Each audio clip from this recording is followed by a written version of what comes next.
और middle east में जो बहुत टाइम से लड़ाई झगड़ों से भरा हुआ था, इस वीक एक अजीब सी शांति देखने को मिली है जब इजराइल सीरिया बॉर्डर पर सीज फायर हो गया।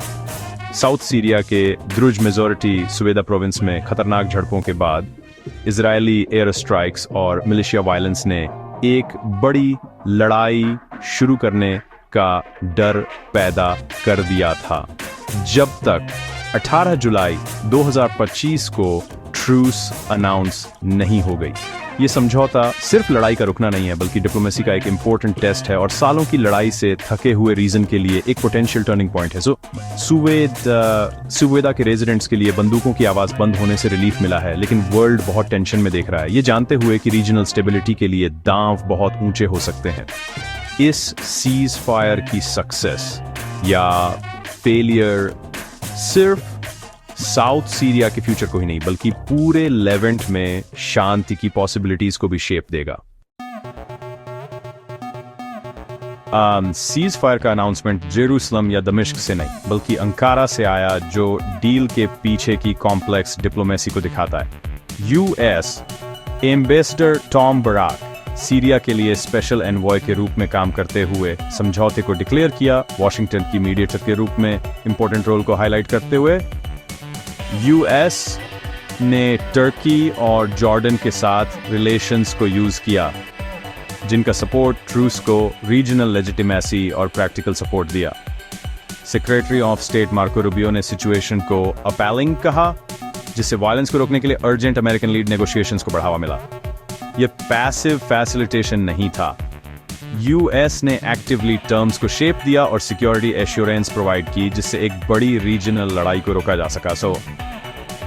सीज फायर की सक्सेस मॉडर्न शटल डिप्लोमेसी का एक प्रूफ है, जहां हर मूव को इस तरह से कोरियोग्राफ किया गया था कि लड़ाई को रोकने के लिए बस थोड़ा सा ट्रस्ट बिल्ड हो सके। सीरिया में इजराइल का इंटरवेंशन उसकी रेड लाइंस के डॉक्ट्रिन से गाइड होता था, क्लियर बाउंड्रीज जिन्हें प्राइम मिनिस्टर नेतन्याहू ने बार बार एम्फेसिस किया है। पहला, हॉस्टाइल, खासकर ईरान सपोर्टेड फोर्सेस को इजराइल के बॉर्डर के पास एस्टैब्लिश होने से रोकना। दूसरा, द्रुज माइनॉरिटी को प्रोटेक्ट करना, जिनके साथ इजराइल के गहरे हिस्टोरिकल और कम्युनल टाइज हैं। नेतन्याहू ने एयर स्ट्राइक्स को सिक्योरिटी नेसेसिटी और सुवेदा में एक पोटेंशियल मैसकर को रोकने के लिए ह्यूमैनिटेरियन इंटरवेंशन दोनों के रूप में फ्रायम किया। ये रेड लाइंस इजरायली पब्लिक को मिलिट्री एक्शन को जस्टिफाई करने और सीरिया और उसके एलिज को इजराइल के रिजॉल्व के बारे में वार्न करने का काम करती हैं। डिसाइसिवली एक्ट करके इजराइल सीरिया के बड़े सिविल वॉर में उलझे बिना फ्यूचर थ्रेट्स को रोकने का एम रखता है। इसलिए सर ये ज़ईम योरशाव अनिसरा द्रुज का प्रोटेक्शन इजराइल के मोरल आर्ग्यूमेंट्स को उसकी कोर सिक्योरिटी ऑब्जेक्टिव्स के साथ अलाइन करता है।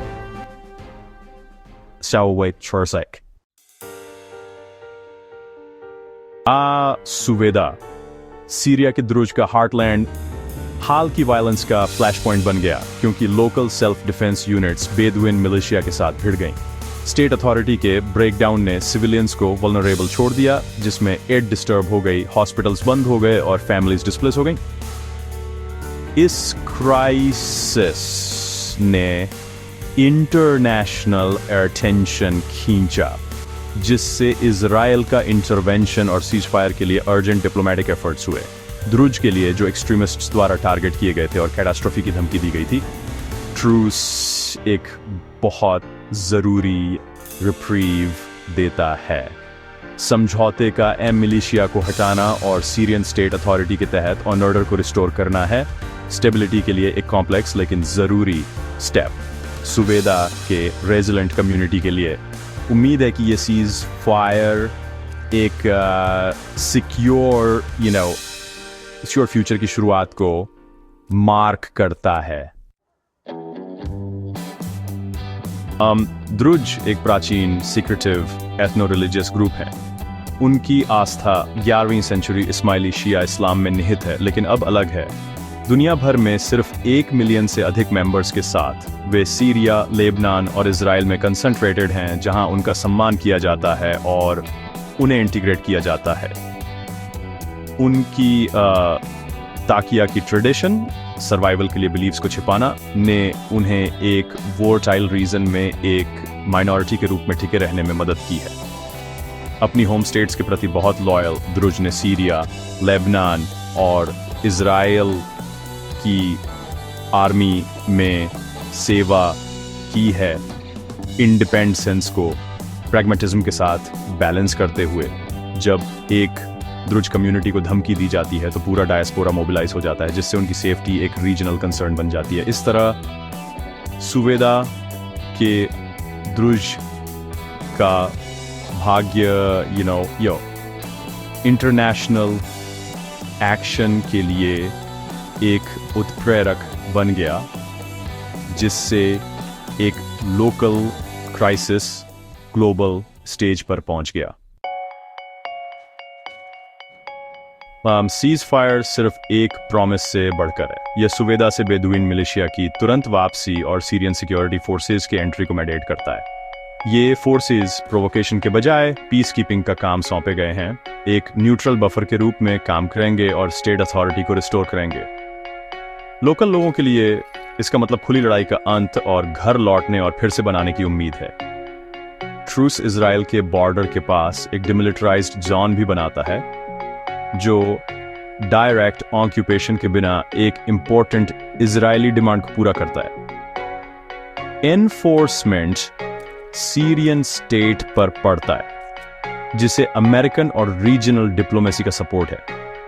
समझौता सिक्योरिटी, सॉवरेनिटी और ह्यूमैनिटेरियन नीड्स को एड्रेस करने के लिए सावधानी से कैलिब्रेट किया गया है। हालांकि सीज फायर की घोषणा यूएस ने की थी, लेकिन यह इजराइल के नेतन्याहू और सीरिया के प्रेसिडेंट अल शारा की टैसिट कंसेंट पर निर्भर करता है। नेतन्याहू के एक्शंस और बयानबाजी से साफ है, इजराइल के गोल्स बॉर्डर सिक्योरिटी और द्रुज प्रोटेक्शन थे, जो डिसाइसिव मिलिट्री स्ट्रायंथ के थ्रू अचीव किए गए। ट्रूस इजराइल की स्ट्रैटेजी को वैलिडेट करता है, स्ट्रेंथ के थ्रू पीस, इस वार्निंग के साथ कि वायलेशन का सामना फोर्स से किया जाएगा। दमिश्क के लिए सीज फायर व्यावहारिक है। ये सीरिया को सॉवरेनिटी को फिर से स्थापित करने, मिलिशिया को हटाने और इजराइल के साथ सीधे कॉन्फ्लिक्ट के बिना सुवेदा को स्टेबलाइज करने की अनुमति देता है। अल शारा इसे नेशनल यूनिटी और ऑर्डर के लिए एक जीत के रूप में पेश कर सकते हैं, नैरेटिव पर कंट्रोल हासिल।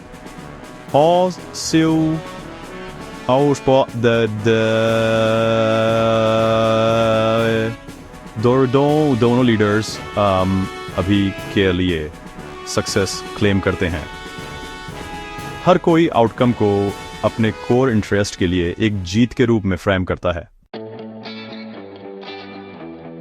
आर्मरी डील होने के बाद चैलेंज इंप्लीमेंटेशन की तरफ शिफ्ट होता है, जिसकी शुरुआत बेदुइन मिलिशिया की मॉनिटर की गई वापसी से होती है। सीरियन सिक्योरिटी फोर्सेस फिर तैनात होंगी, जिनका एम पीस कीपर्स के रूप में दिखना है, ऑक्यूपायर्स के रूप में नहीं, और संशय में पड़े द्रुज रेजिडेंट्स के साथ ट्रस्ट बनाना है। लोकल द्रुज सिक्योरिटी पर्सनल्स को इंटीग्रेट करना कम्युनिटी बाय इन और लास्टिंग पीस के लिए इंपॉर्टेंट हो सकता है। लोकल लीडर्स को सुलह का नेतृत्व करना चाहिए, भूमि और संसाधनों को लेकर शिकायतों को एड्रेस करना चाहिए जिन्होंने कॉन्फ्लिक्ट को बढ़ावा दिया। इंटरनेशनल मीडिएटर्स और एड ग्रुप्स वायलेंस से टूटे हुए सोशल फैब्रिक को फिर से बनाने में मदद कर सकते हैं।